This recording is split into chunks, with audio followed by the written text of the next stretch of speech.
Tonight on Q2, shifting to a shorter school week. The 4-day week would be really nice for teachers especially. My dad was a teacher and I know that burnout is real.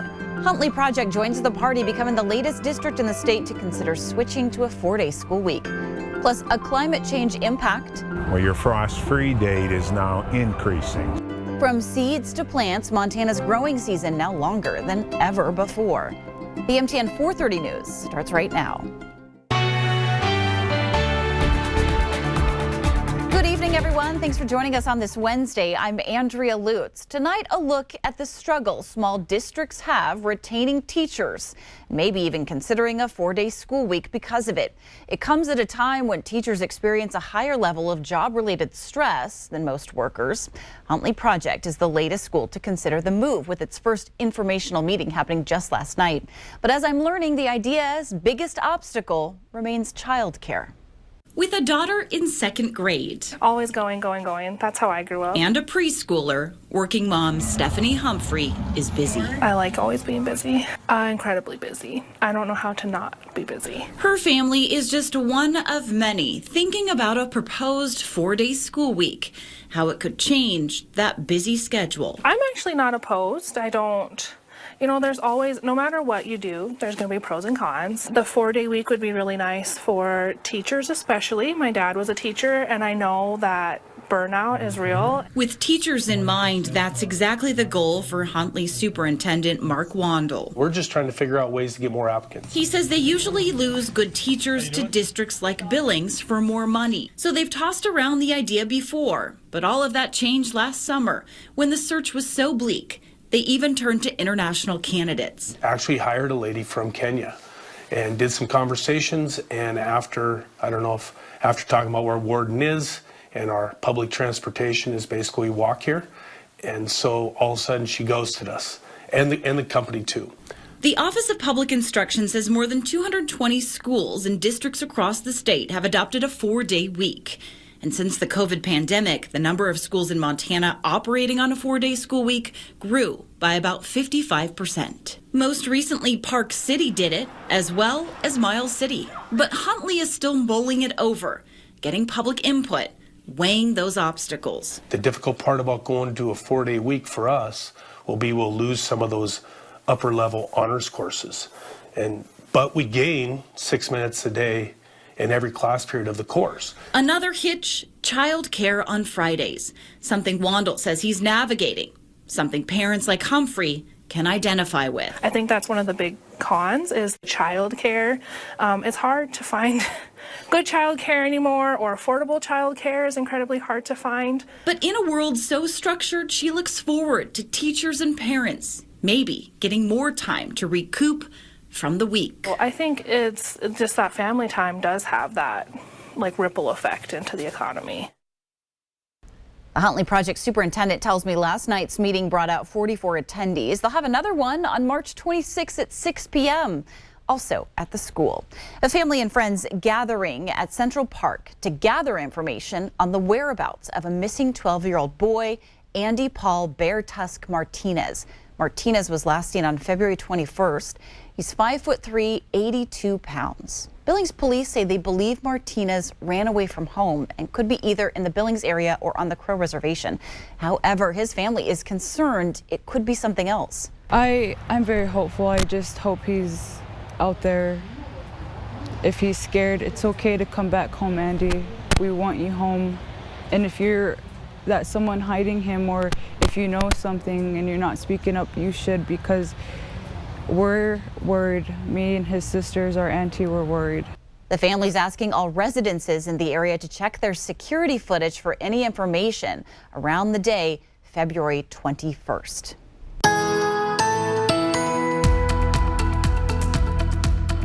Much of today around Billings and many parts of Yellowstone County. You needed a jacket as well as an umbrella with some light amounts of rain, but that has not been the case all over our viewing area. Interstate 90 not looking too bad around Billings specifically. Just a little bit of wet pavement. Many places it's still dry, but as you head into Stillwater County and Sweetgrass County, it's been mostly snow. So make sure you drive carefully. Even though there are small amounts of rain and snow, we'll have the potential by tomorrow morning with colder air to have some icy surfaces. Ed's going to have your complete 7-day forecast coming up in a few minutes. It's going to let you know how much more rain and snow we can expect. With spring nearly here, it's almost planting season in Montana. And now, for the first time in about a decade, that planting season is extended. All of it because of climate change. Our Haley Monaco spoke with a master gardener about what this means for Billings. While it may not look like much now, the Yellowstone Master Gardeners Association's greenhouse will soon be flourishing with new growth. We go with the flow in terms of what grows here. We want to be more successful, and you don't want to plant 100 plants and see them not survive. But for others in the Magic City, this might be the year to experiment now that the USDA has updated its plant hardiness map for the first time in 10 years. Worldwide, there are zones for growing, and it goes by temperature. Here in Billings, Montana, we are warming up a little bit. So the frost-free date here in Billings is usually in June, the 1st of June, and it ends in October. Well, your frost-free date is now increasing. So it used to be 90 days. Now it's increasing, could go up to 95, 100 days. Take a look at this map from 2012. The purple sections are some of the coldest zones. Here's a change in 2023. A lot less purple. Billings moved from a 4B zone to a 5A. To put that into perspective, Puerto Rico is in zone 13, the far end of the spectrum. It's exciting from the standpoint is that you might be able to plant certain plants that are of a 5 zone, a warmer climate. So we're looking at maybe fruit trees, maybe some varied vegetables. According to the USDA, over half of the country shifted to warmer plant zones, with the lower 48 all being 2.5 degrees warmer than in 2012. You know, it's like everything else. There's a good to it and there's a bad to it, you know, which means you're going to be able to grow crops here, different crops, but then also that you're going to may have insects, more insects. Now, the USDA does not recommend removing the plants you always plant in your garden or changing what you usually do. While you can experiment with new plants this year, Peaches and cherries or chestnut trees.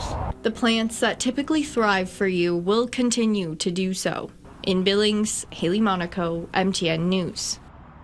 Zoo Montana is named one of the top 10 zoos in the entire nation. This coming from USA Today's 10 Best Readers' Choice Awards. The recognition reflects the zoo's dedication to exceptional animal care, visitor education, and conservation efforts. Zoo Montana came in at number 10 on the list, while Omaha's Zoo and Aquarium was number 1, followed by the Cincinnati and North Carolina zoos. Zoo Montana director Jeff Ewelt says the recognition is a testament to the hard work and passion of the entire staff. He also says for a small zoo like us, this is a huge deal. Montana's Medicaid redetermination process is approaching its end. And how many Montanans have actually lost coverage? That's what we're asking. MTN's Jonathan Anbarian has that answer, along with what comes next. The Montana Department of Public Health and Human Services presented to a state legislative committee Tuesday as they're processing eligibility reviews on the last batch of Montana Medicaid recipients as part of a redetermination process that began last April.